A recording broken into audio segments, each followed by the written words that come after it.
Governor Mira Okonkwo stood at the window of her small office and watched the sun set over the wheat fields of Kever 7. The golden light painted everything in warm colors. Children ran between the rows of crops, playing games before dinner. Farmers walked home after long days of work. It was peaceful. It was home. The colony had existed for 40 years now. 12,000 people lived here, spread across small towns and farming communities. They grew food, raised families, and built simple lives far from the busy cities of Earth. Most of them had never seen Earth. They were born here, on this quiet world at the edge of explored space. Mira had been governor for 8 years. It was not a glamorous job. She solved disputes between neighbors. She managed water distribution. She organized harvest festivals. The colonial administration on Earth barely remembered that Kever 7 existed. They sent supplies twice a year and asked for reports that nobody read. Mira did not mind. Her people were happy. That was enough. The communication console behind her made a sound. She turned and saw an urgent message waiting. This was unusual.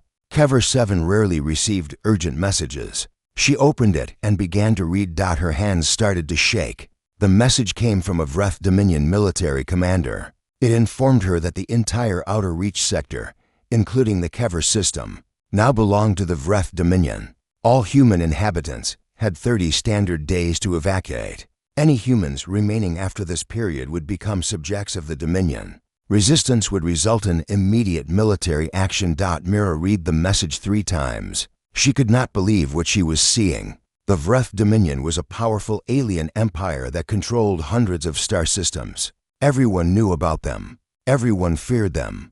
But they had never shown interest in this remote part of space. There was nothing here worth taking. She sat down heavily in her chair. 30 days. How could 12,000 people evacuate in 30 days? They had no military ships. Their transport vessels could carry maybe 100 people to the nearest safe system, and that journey took weeks. Most of her people had nowhere to go. Earth was months away. They had no money for passage on commercial ships. They had no relatives waiting for them elsewhere. Mira began sending messages. She contacted the colonial administration. She contacted Earth's military headquarters. She contacted every government office she could find in her database. She explained the situation clearly. 12,000 human citizens faced conquest by an alien empire. They needed help. They needed evacuation ships. They needed protection. The responses came slowly over the next few days. Each one was worse than the last. The colonial administration expressed concern, but noted that Kever 7 was outside the protected zone. Resources for evacuation were limited. They would add her request to the queue for review. Earth's military headquarters acknowledged her message, but explained that fleet assets were committed to other operations. The Outer Reach was too far for rapid deployment. They recommended negotiating with the Vreth for favorable terms. A junior diplomat from the Foreign Affairs Office sent a form letter. It thanked her for bringing this matter to their attention and assured her that human interests were always a priority. Nobody was coming. Mira walked through the colony's main town the next morning. She had not slept. People greeted her with smiles and waves. They did not know yet. She had not told them. How could she tell them that their government had abandoned them? She stopped at the school and watched children learning mathematics through the window. She passed the medical clinic where Dr. Hassan was treating a farmer's broken arm. She sat on a bench in the small park where old people played games and told stories. These people trusted her. They trusted Earth. They believed that being human meant something. They believed that their civilization would protect them. On the 15th day, a Vreth ship entered orbit around Kever 7. Commander Thyrak transported down with a small delegation to inspect the colony. Mira met them at the landing pad with what dignity she could gather. Thyrak was tall and thin, with gray skin and large dark eyes. He wore a military uniform covered with symbols of rank and achievement. He looked at the humans around him the way a person might look at insects. He spoke through a translation device. His voice was cold and precise. "You are the leader of this settlement." "I am Governor Mira Okonkwo," she replied. "This colony is sovereign human territory. Your presence here is a violation of interstellar law." Thyrak made a sound that might have been laughter. "Interstellar law is written by those with power to enforce it. Your species has no power here. Your government has not responded to your distress calls. You have no ships, no weapons, no military forces. You have nothing. Mira kept her voice steady. We have rights as sentient beings. We have done nothing to the Vreth Dominion. We only want to live in peace. Peace is not a right, Thyrak said. Peace is a privilege granted by the strong to the weak. The Dominion is strong. You are weak. Your people will serve the Dominion as labor assets. Your children will be educated in proper ways. Into generations, your primitive human culture will be forgotten. This is not cruelty. This is progress. He walked through the colony for several hours. He examined the farms, the buildings, the equipment. He watched the people with clinical interest. Humans were considered oddities in this part of the galaxy. They came from a planet that most species considered barely habitable. Too much gravity, too much radiation, too many predators. That humans had survived it all was mildly impressive to Vreth scientists. But survival did not equal worth. Thyrak returned to Mira before departing. I offer you terms, he said. Surrender the colony peacefully. Cooperate with integration protocols. Your people will be treated well enough. Laborers who work hard are given adequate food and shelter. Those who resist will be made examples. Choose wisely. Mira looked at him for a long moment. She thought about the children in the school. She thought about Dr. Hassan and his patients. She thought about the old people in the park who had spent their whole lives building this community. I need more time, she said, to consult with my people, to make arrangements. Thyrak studied her with those dark alien eyes. He seemed amused. You are hoping for rescue. I have seen this before. Abandoned colonies always hope. They send messages into the void and wait for salvation that never comes. Your government has already written you off. You are too far away, too few in number, too unimportant. No one is coming for 12,000 farmers on a worthless rock. I am asking for time. Mira repeated. Surely the great Vreth Dominion can grant that small courtesy. Thyrak made that laughing sound again. Very well. I grant you 10 additional days. Use them to accept reality. When I return, I expect your complete cooperation. If I do not receive it, I will demonstrate what happens to those who waste Dominion time. His ship lifted off and returned to orbit. Mira watched it go. That night, she gathered the colony's leaders in the town hall. She told them everything. She showed them the messages from Earth. She explained what the Vreth intended. The room fell silent. Then people started talking all at once. Some were angry. Some were scared. Some refused to believe that their own government would abandon them. A few suggested fighting. Others argued for surrender. Several wept openly. Mira let them talk until they exhausted themselves. Then she spoke. I have not given up hope, she said. I will keep sending messages. I will contact every ship that passes through this region of space. I will try everything. But we must also prepare for the worst. We need evacuation plans for the children. We need to hide supplies. We need to be ready. Ready for what? Someone asked. We cannot fight a Dominion battle fleet. No, Mira admitted. We cannot. But we can refuse to be slaves. We can make choices about our own fate. Whatever happens, we will face it as free people. She returned to her office alone. The communication console sat silent on her desk. 47 messages sent. No help coming. 10 days remaining. Mira began drafting plans for hiding the children in the mountains. Perhaps some could escape.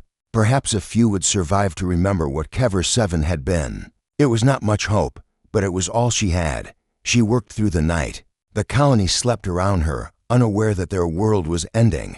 Near dawn, she finally allowed herself to rest. Her eyes closed. Her head dropped forward. She dreamed of Earth, a planet she had never seen. Blue and green and beautiful in the darkness of space. A sound woke her. The communication console was flashing. An incoming transmission from an unregistered source. Mira opened the message with trembling hands. Governor Okonkwo, it read. My name is Captain Jonas Reeves of the freighter Wandering Star. I picked up your distress call while passing through the Nexus system. I am one man with one ship, but I am changing course. I will reach Kever 7 in 6 days. Hold on. Someone is coming. Mira stared at the screen. Tears rolled down her cheeks. Before she could respond, Another message arrived. Then another. Then another. A retired naval officer named Catherine Joe had chartered an escort vessel. 3 mining ships from the Tulloch asteroid belt were altering their routes. A medical frigate was 12 days out, but coming at full speed. A passenger liner had changed its schedule. A group of cargo pilots had organized a convoy.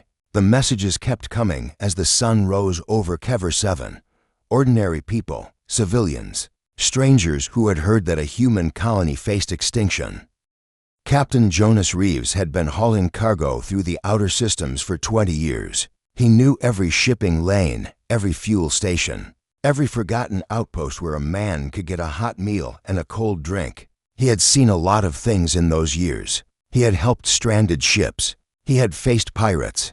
He had survived storms on gas giants and radiation flares from angry stars. But he had never changed course for a distress call quite like this one. His ship, the Wandering Star, was old and tired. The hull was scarred from decades of use. The engines made sounds that worried him. The cargo hold was full of machine parts, bound for a mining station 3 weeks away. His clients would not be happy about the delay. Jonas did not care. He sat in his pilot chair and read Governor Okonkwo's messages again. 12,000 people, abandoned by their government, facing slavery or death. 30 days to find a miracle. He thought about his own daughter, living safely on a station near Earth. He thought about what he would want someone to do if she were on Kever 7. The answer was easy. He changed course and sent his message to the governor. Then he started broadcasting on every civilian frequency he could reach. This is Captain Jonas Reeves of the Wandering Star. A human colony called Kever 7 is about to be conquered by the Vreth Dominion. Earth's government has refused to help. I am going anyway. If anyone out there gives a damn about fellow humans, now is the time to prove it. The responses started coming within hours. Catherine Joe was 73 years old. She had served in Earth's Navy for 30 years before retiring to a quiet station near the frontier. She had a small pension, a comfortable apartment, and too much time to think about the past. When she heard Jonas Reeves's broadcast, she did not hesitate. She used her savings to charter an escort vessel with a crew willing to make the journey. The ship was small and its weapons were outdated, but it could fight if needed. I spent my whole career protecting people, she told the captain she hired. I will not stop now because some politicians decided those people are not worth saving. In the Tulloch asteroid belt, 3 mining ship captains gathered in a bar to discuss what they had heard. Their ships were massive, designed to break apart asteroids and haul ore. They carried no weapons. They had no military training, but they had thick hulls and powerful engines. We could block landing ships, one captain suggested. Put ourselves between the Vreth and the colony. Make them go through us. They would kill us, another said. Probably, the first captain agreed. But maybe we buy time. Maybe we make a difference. Maybe we show those people that someone tried. They voted. All 3 ships changed course for Kever 7. A medical frigate called the Mercy's Hand was conducting a routine supply mission when the distress call reached them. The ship carried doctors, nurses, medical equipment, and supplies for treating injuries and disease. Captain Sarah Obi gathered her crew and explained the situation. We are not a warship, she said. We cannot fight the Vreth Dominion. But if there is going to be a battle, there will be wounded. Those people will need us. The crew agreed without discussion. Mercy's Hand turned toward Kever 7. Across the outer systems, the story spread. News networks picked up the broadcasts. Reporters interviewed pilots and merchants who were changing their plans to join the growing fleet. The public reaction on Earth was intense. People who had never heard of Kever 7 suddenly knew its name. They watched footage of the farming colony, its simple buildings and golden fields. They saw interviews with Governor Okonkwo, tired but determined, refusing to surrender her people to slavery. They learned that their government had called the colony strategically insignificant. And outside the protected zone, the anger grew. Messages flooded every government office. Citizens demanded action. Politicians, who had ignored the crisis, suddenly found themselves facing questions they could not answer. Why was the military not responding? Why were 12,000 human beings considered expendable? What kind of civilization abandons its own people? Commander Thyrak observed all of this from his ship in orbit around Kever 7. His intelligence officers intercepted the broadcasts and translated them for his review. He found the human behavior confusing. A collection of civilian ships is approaching this system. His communications officer reported, "Current count is 112 vessels. Most are cargo haulers and passenger transports. Fewer than 20 have any weapons capability. None pose a significant military threat." Thyrak studied the tactical display. The human ships were scattered across light years of space, all moving toward the same destination. They had no unified command. They had no battle plan. They were simply coming. Why? He asked. His officer did not understand the question. Why are they doing this? Thyrak clarified. These ships gain nothing from this action. They risk their lives and their property for strangers. They cannot defeat us. They must know they cannot defeat us. What is the purpose? The officer considered the question. Perhaps it is a display of resolve. Perhaps they hope to convince us that humanity will resist occupation. But we already know they will resist, Thyrak said. All conquered species resist at first. It is meaningless. They are conquered anyway. He dismissed the approaching fleet as a curiosity. When the time came, his 12 warships would sweep them aside like dust. The civilian ships might provide brief entertainment, but they would not affect the outcome. On Kever 7, Governor Okonkwo watched the fleet grow with a mixture of hope and fear. She set up communication links with the approaching captains. She learned their names, their ships, their reasons for coming. Captain Reeves of the Wandering Star, Captain Joe of the chartered escort vessel Bold Venture, Captain Marcus Webb of the mining ship Stonebreaker, Captain Obi of Mercy's Hand, dozens more, arriving in small groups or alone. "We cannot promise victory," she told them in a broadcast message. "We cannot promise survival. The Vreth have 12 warships in orbit. They have weapons that could destroy this colony in minutes. If you come here, you may die." The responses came quickly. "We know," Captain Reeves replied. "We are coming anyway. Someone has to stand up," Captain Joe said. "If not us, then who?" "My grandfather told me stories about Earth," Captain Webb said. "He said humans used to fight for each other. He said that was what made us special. I want to believe he was right." The days passed. The civilian fleet drew closer. More ships joined. The count reached 140, then 150, then 160. On Earth, the political situation was becoming unstable. The public outcry had reached levels that could not be ignored. Protests filled the streets of major cities. People carried signs with pictures of Kever 7. They chanted the names of the civilian captains who were risking everything. In the halls of government, officials argued behind closed doors. The military insisted that deploying forces to the outer reach was logistically difficult and strategically questionable. The Foreign Affairs Ministry warned that confronting the Vreth Dominion could start a war. Financial advisors calculated the cost of a major fleet operation and shook their heads. But the public pressure would not stop. Every day brought new stories. A young pilot who had quit his job to join the fleet. A retired captain who came out of retirement. A family that had donated their personal spacecraft because they could not go themselves. The civilian fleet was not just ships. It was a statement. It was a declaration that ordinary humans would not accept the abandonment of their own people. Fleet Admiral Yuki Tanaka sat in her office and reviewed the latest intelligence reports. She was 61 years old, with gray hair and tired eyes. She had served in the military for decades. She had fought battles, lost friends, and made impossible decisions. She thought she had seen everything, that she had never seen anything like this. The civilian fleet was now 163 ships. They would reach Kever 7 in 2 days. They had no chance against the Vreth military. They would die, and the colony would fall, and humanity would be shamed before the galaxy. Unless the real fleet arrived first. The door opened. A aide entered with a document sealed by the highest authority in the government. Admiral Tanaka read it carefully. Authorization granted, it said. Deploy all available assets to the Kever system. Protect the colony. Protect the civilian fleet. Do whatever is necessary. The aide waited for a response. Admiral Tanaka stood up slowly. Her joints ached. Her body was tired, but her eyes were suddenly bright. "Get me the fleet commanders," she said. "All of them. We are going to cover 7. Within hours, the orders went out. The first combined battle group, stationed near the core systems, began departure procedures. The second and third battle groups, on patrol in different sectors, changed course. The fourth battle group, undergoing repairs at a major station, accelerated their schedule.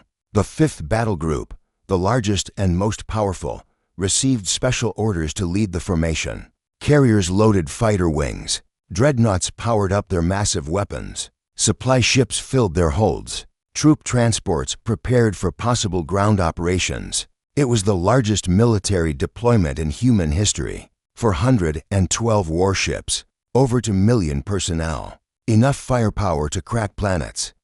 Admiral Tanaka stood on the bridge of her flagship, the Dreadnought Unconquered, and watched the fleet assemble. She thought about the civilian captains who had started this. They had no weapons, no training. No reasonable Hopethi civilian fleet arrived at Kever 7 on a quiet morning. Governor Mira Okonkwo stood outside the town hall and watched the sky fill with lights. 163 ships of all shapes and sizes took positions in orbit above her colony. Freighters and passenger liners, mining vessels and cargo haulers, medical ships and personal yachts, old ships and new ships, large ships and small ships. None of them were warships. Almost none of them had weapons. But they had come.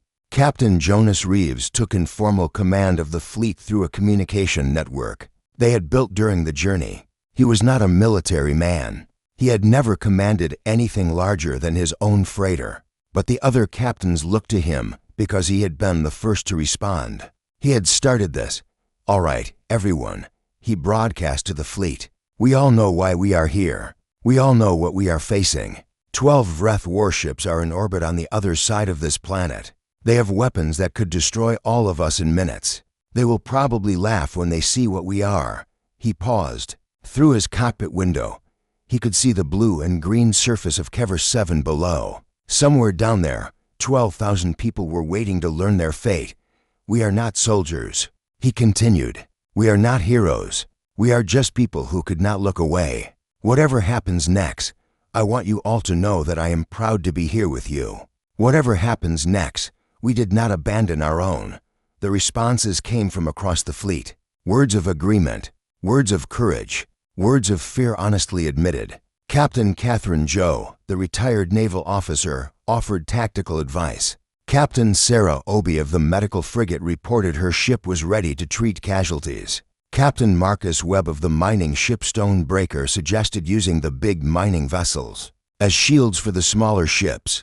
They formed a rough defensive line between the colony and the Vreth fleet. It was not a military formation. It was a wall of determination. Commander Thyrak observed the civilian fleet with growing confusion. His sensors had given him complete information about every approaching ship. He knew their capabilities. He knew their weaknesses. He knew they posed no threat, but they were not leaving. He ordered his communications officer to open a channel. His voice, translated into human language, filled the cockpits of every civilian ship. "Human vessels, you are interfering with Vreth Dominion operations. Withdraw immediately or face destruction. This is your only warning," Captain Reeves responded. His voice was steady despite the fear he felt. "Commander Thyrak, these ships represent free human citizens who reject your claim to this system. The people of Kever 7 are not your property. They are not your slaves. They are human beings with the right to live free. We will not fire on you, but we will not leave." Thyrak studied the tactical display. The human ships had formed their pathetic defensive line. They were broadcasting their refusal on open channels. They clearly understood that they could not win a fight against his warships. "You are throwing away your lives for nothing," he said. "The colony will fall regardless of your presence. Your deaths will accomplish nothing." "Maybe," Reeves replied, "but at least those people will know that someone tried. At least they will know they were not forgotten." Thyrak ended the communication. He sat in his command chair and considered the situation. His orders were to secure the colony for Dominion use. The civilian fleet was an obstacle, but destroying them would be simple. His weapons could eliminate every ship in less than an hour. But something made him wait. He told himself it was strategy. Destroying unarmed civilians might create political complications. Other human systems might react badly. Better to let the civilian fleet grow hungry and demoralized. They would scatter eventually. They always did. Days passed. The civilian fleet did not scatter. Ships shared food and water. Engineers helped each other with repairs. Doctors from the Mercy's hand made rounds, treating minor injuries and illnesses among the crews. Captains who had been strangers became friends. They played cards over video links. They told stories about their lives. They talked about why they had come. Captain Joe told stories about her years in the Navy, about battles fought and friends lost. Captain Webb talked about his grandfather, who had escaped poverty on Earth to build a new life among the asteroids. Captain Obi explained why she had become a doctor, because she believed that helping others was the only thing that mattered. Captain Reeves listened to all of them. He marveled at what had happened. These people had given up safety and comfort to fly into danger for strangers. They had no guarantee of survival. They had no promise of reward. They had only the belief that doing the right thing was its own purpose. On Kever 7, the colonists watched and waited. Governor Okonkwo spoke with the fleet captains daily. She thanked them for coming. She apologized that she could not offer them more than gratitude. "We came to help." Captain Reeves told her, "You do not owe us anything. I owe you everything," she replied. "You gave my people hope. Whatever happens, we will remember that." 9 days passed. The standoff continued. Thyrak grew impatient. His superiors were asking questions. Why had the colony not been secured? Why were these civilian ships still present? What was causing the delay? He decided that waiting had gone on long enough. He would give the humans one final chance to withdraw, and then he would eliminate them. He opened communications with the civilian fleet. "Human vessels, this is your final warning. Depart within 12 hours or face destruction. There will be no further negotiation." The response came not from Captain Reeves, but from Captain Joe. Her voice was calm and clear. "Commander Thyrak, we have heard your warning. We have discussed it among ourselves. Our answer is no. We will not leave. We will not abandon these people. You will have to go through us." Thyrak nodded to his weapons officer. In 12 hours, this foolishness would end. 10 hours later, Vreth sensor operators detected something at the edge of the system. Energy signatures. Hyperspace disturbances. The readings were impossible. "Sir," the sensor officer reported, voice uncertain. "We are detecting multiple incoming vessels. The count is rising." Thyrak walked to the sensor station and looked at the display. He saw the signatures multiplying. 10, 50, 100, 200, 300. "That cannot be correct," he said. "There must be an error. Sensors are confirmed functional, sir. The signatures are real. They are exiting hyperspace now." The tactical display updated. Thyrak stared at it in silence. Earth's armada emerged from hyperspace like a metal storm. 412 warships in perfect formation.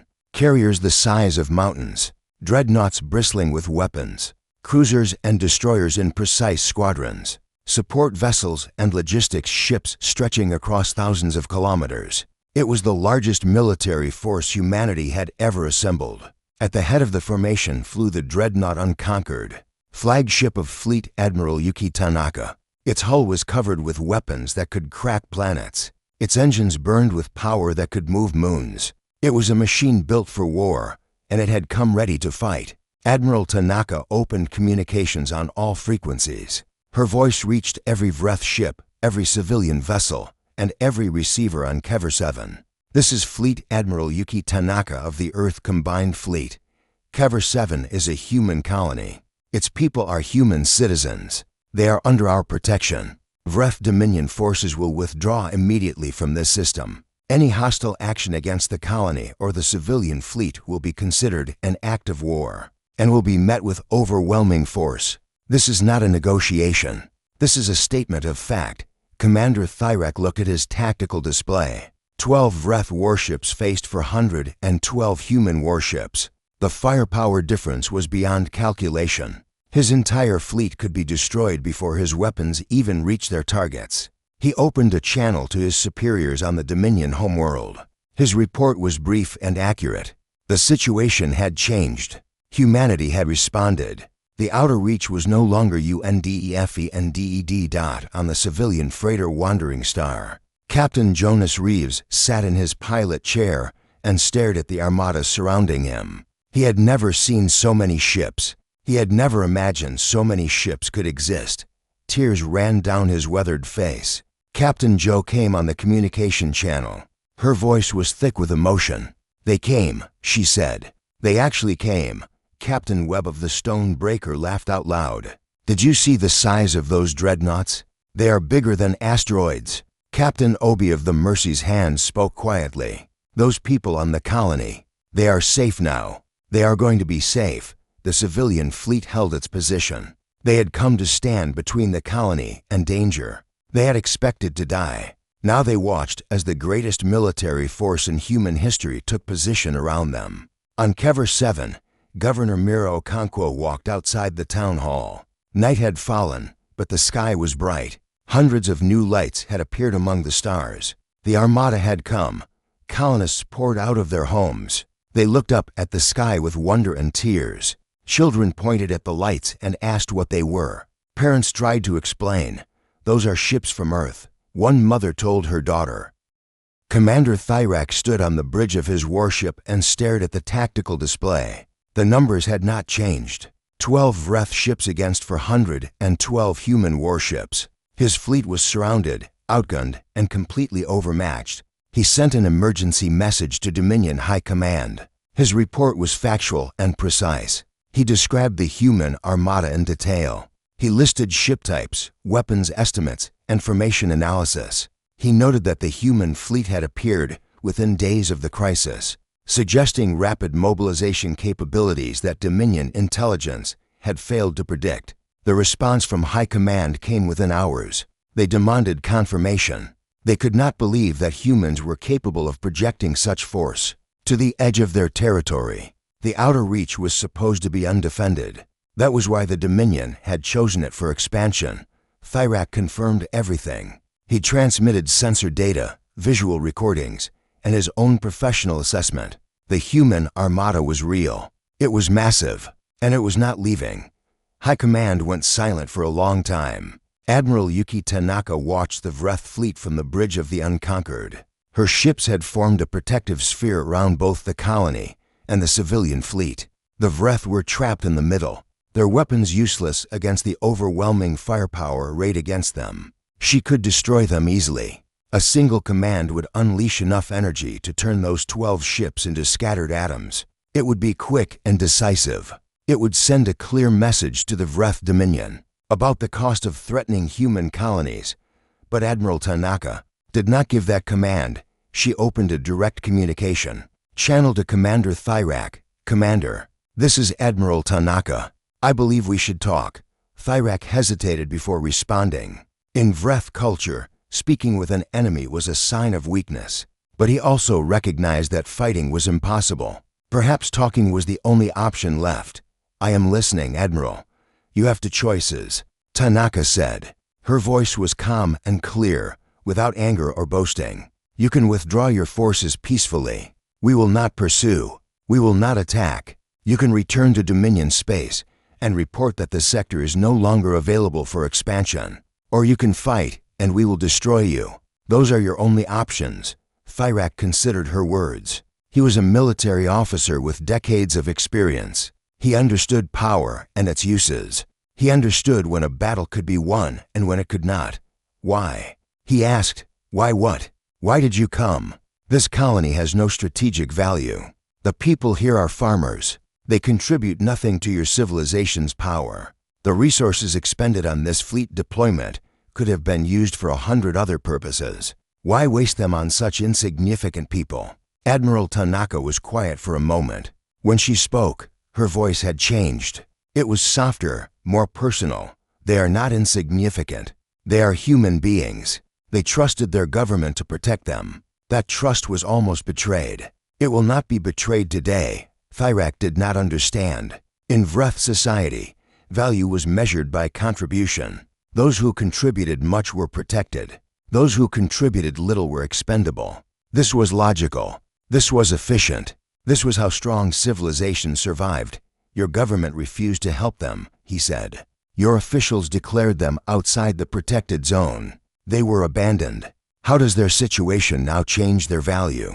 Their value never changed, Tanaka replied. Our response to their value changed. We forgot who we were supposed to be. Then ordinary people reminded us. She looked through her bridge window at the civilian fleet, still holding position among the warships. 163 small ships that had come before the Armada, freighters and cargo haulers and mining vessels that had rushed toward danger. While the military debated, "Do you see those civilian ships, Commander? They arrived before we did. They had no weapons. They had no military training.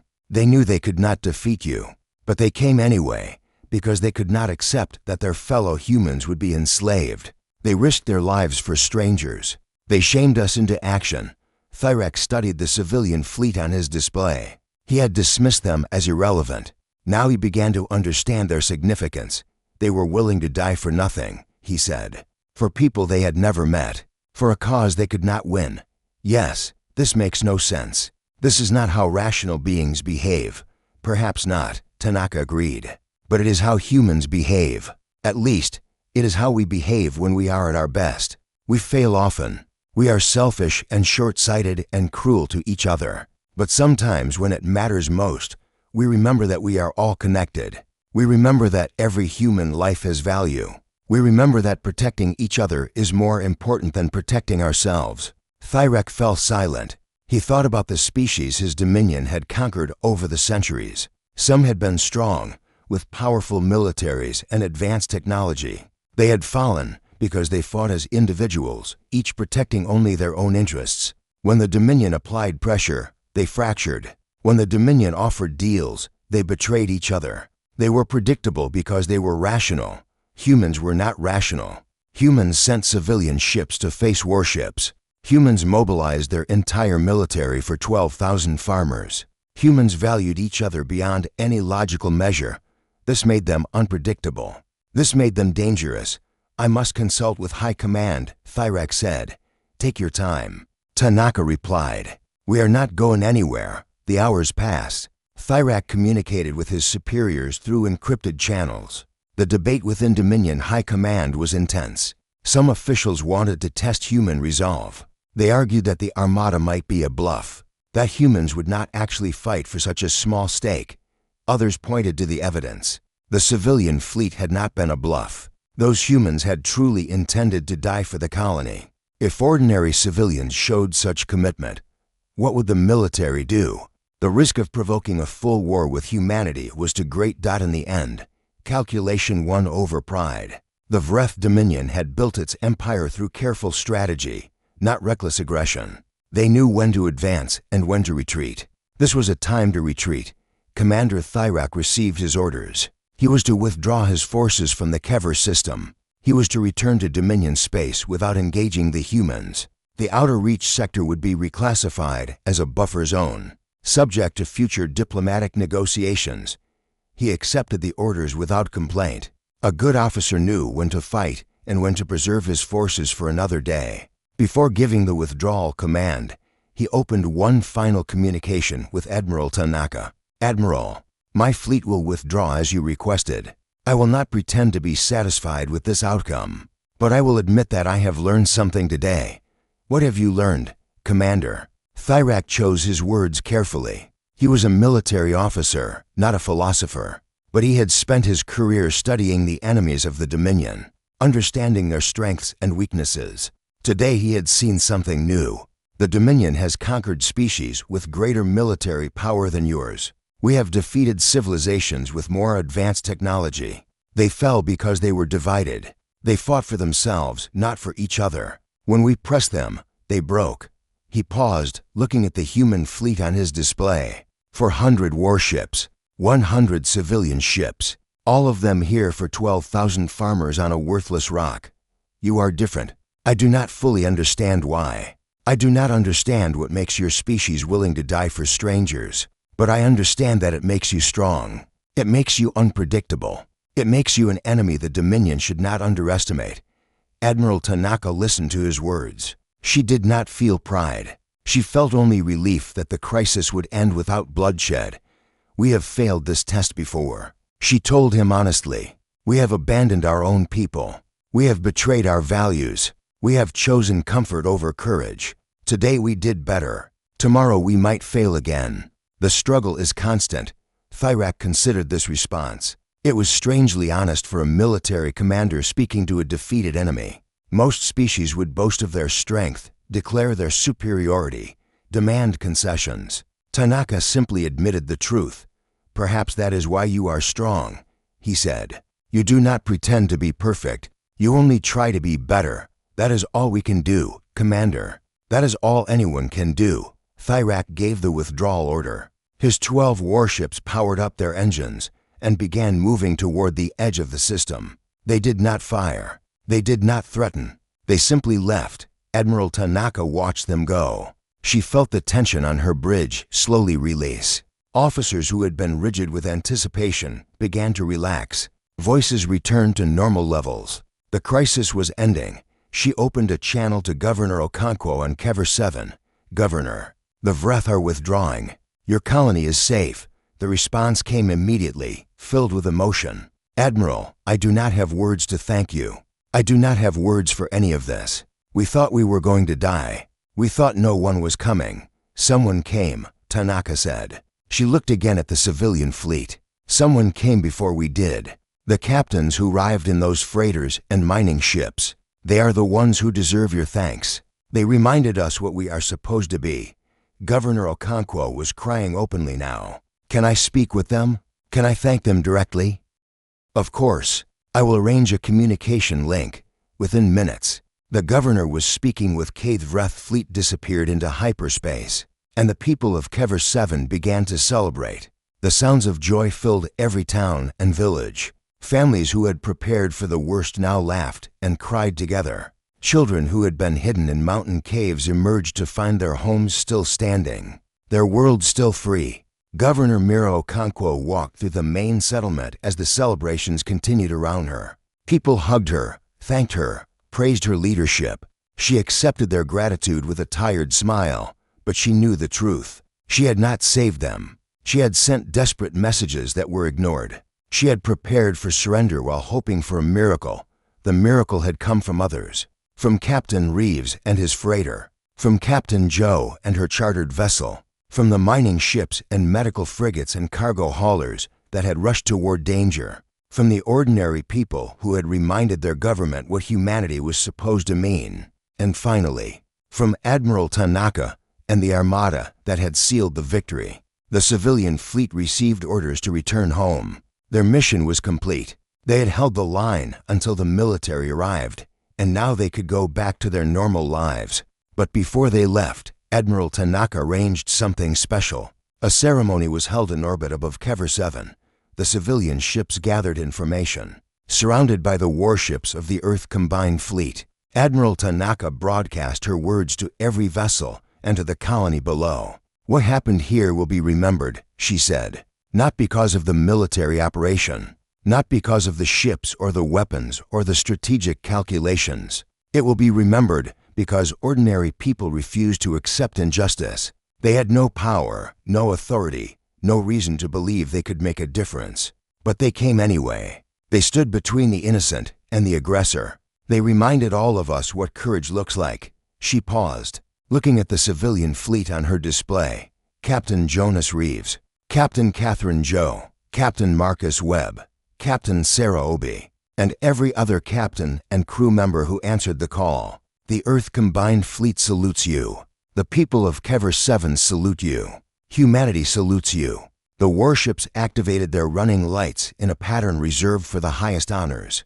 Hundreds of vessels lit up in synchronized waves of color, creating a display that could be seen from the colony's surface. The colonists looked up and cheered.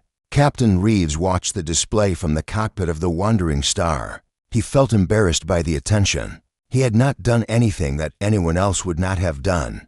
He had just been the first to hear the call. Captain Joe came on the communication channel. Her voice was warm with emotion. "Quite a change from being cargo haulers and retirees, is it not?" "I do not know about you," Reeves replied, "but I am ready to go back to hauling cargo." This hero business is exhausting."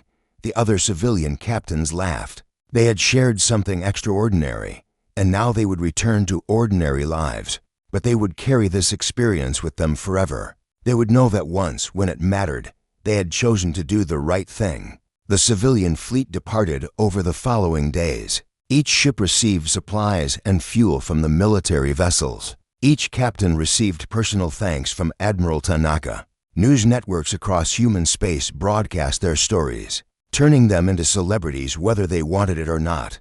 Captain Reeves gave exactly one interview before refusing all others. He said only that he hoped other people would do the same thing if they ever heard a distress call. Then he went back to his freighter and continued his cargo runs, trying to ignore the fame that followed him. On Kever 7, life slowly returned to normal. The farmers planted their crops. The children returned to school. The medical clinic resumed its regular operations. But something had changed. The colonists no longer felt isolated and forgotten. They knew that humanity had not abandoned them. They knew that their lives mattered. Governor Okonkwo commissioned a small monument at the edge of the main settlement. It was a simple stone pillar with a metal plaque. The plaque listed the names of every ship that had come to help, from the first civilian freighter to the last military dreadnought. At the top of the list was the Wandering Star. Every year afterward, the colonists gathered at the monument on the anniversary of the crisis. They told the story to their children.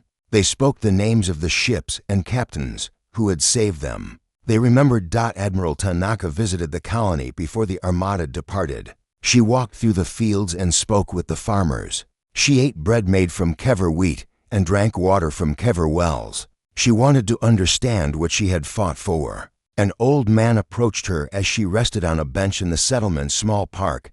"Admiral," he said, "may I ask you something? Of course, will Earth forget us again? Will the next crisis be handled the same way, with politicians calculating whether we are worth saving?" Tanaka considered the question carefully. She was a military officer, not a politician. She could not promise what governments would do. "I cannot tell you that it will never happen again," she admitted. Governments change. Priorities shift. Distance breeds indifference. There may come a day when another colony sends distress calls that go unanswered. The old man nodded sadly. But Tanaka continued, "I can promise you this. The people who came in those civilian ships will never forget. The crews of my fleet will never forget. The millions of citizens who demanded action will never forget. And perhaps that memory, passed down through generations, will be enough. Perhaps next time, someone will remember what happened here and choose to do the right thing." The old man smiled. "Perhaps that is all we can ask for. It is all any of us can ask for," Tanaka agreed. "To be remembered, to matter, to know that we are not alone in the universe." She stood and shook his hand. Then she returned to her shuttle and lifted off toward her fleet. The Armada departed the next day, leaving Kever 7 in peace. 1 year later, a Vreth diplomatic vessel arrived at Earth. It carried an ambassador authorized to negotiate territorial boundaries and peaceful relations between humanity and the Vreth Dominion. The ambassador was Commander Thyrak, the same officer who had threatened Kever 7. His assignment was not a punishment. The Dominion valued those who understood their enemies, and Thyrak had demonstrated that understanding during the crisis. He had recognized human strength when others had dismissed it. He had recommended withdrawal when fighting would have been disastrous.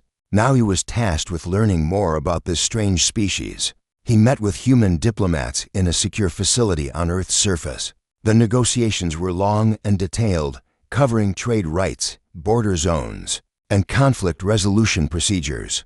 But Thyrak was more interested in understanding than negotiating. During breaks in the discussions, he asked questions about human society and values. He studied human history and culture. He tried to understand why a species that fought constantly among themselves could unite so completely when strangers were threatened.